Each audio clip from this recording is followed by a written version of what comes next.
Irikkur Canara bank branch ATM counter കഴിഞ്ഞ ദിവസം കുത്തിത്തുറക്കാൻ ശ്രമിച്ച സംഭവത്തിൽ പ്രതി പിടിയിലായി. പ്രതിയെ കണ്ടെത്താൻ ദിവസങ്ങളായി പോലീസ് ഊർജിത അന്വേഷണം നടത്തിയതിന്റെ പശ്ചാത്തലത്തിൽ തന്ത്രപരമായ നീക്കത്തിലൂടെയാണ് പ്രതി പിടിയിലാകുന്നത്. ആസാമിലെ വെൽഗൈഗോൺ ജില്ലയിലെ സർമാറ വില്ലേജ് സ്വദേശിയായ സൈദുൽ ഇസ്ലാം ആണ് പിടിയിലായത്.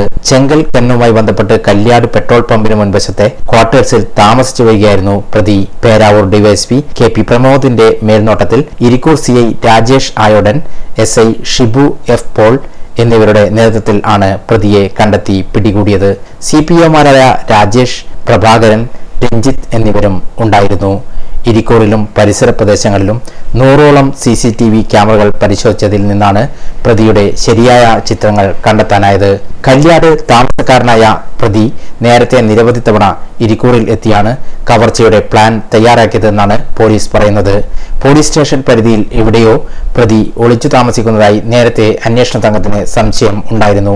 കല്യാട്, ഊരത്തൂർ, ബ്ലാത്തൂർ, ഇരിക്കൂർ മേഖലകളിൽ നൂറുകണക്കിന് അന്യസംസ്ഥാന തൊഴിലാളികൾ താമസിക്കുന്നുണ്ട്. ഇവരുടെ താമസ മേഖല കേന്ദ്രീകരിച്ചായിരുന്നു അന്വേഷണ സംഘം തിരച്ചിൽ നടത്തിയത്. മോഷണ ദിവസം രാത്രി ഇവരുടെ സുഹൃത്തുക്കളുടെ ഇരിക്കൂറിലെ താമസ സ്ഥലത്തേക്ക് ഓടി രക്ഷപ്പെട്ട ശേഷമാണ് പിന്നീട് കല്യാട് ക്വാർട്ടേഴ്സിലേക്ക് പോയതെന്നാണ് അന്വേഷണ സംഘത്തിന് ലഭിച്ച വിവരം. മുൻകാലങ്ങളിൽ നടത്തിയ മോഷണ ശ്രമങ്ങളെക്കുറിച്ചും എല്ലാം അന്വേഷണ സംഘം വിശദമായി ചോദ്യം ചെയ്ത് വരികയാണ്. മോഷണത്തിന് മറ്റു സഹായികളുണ്ടോ എന്നും അന്വേഷിക്കുന്നതായി പോലീസ് പറയുന്നു.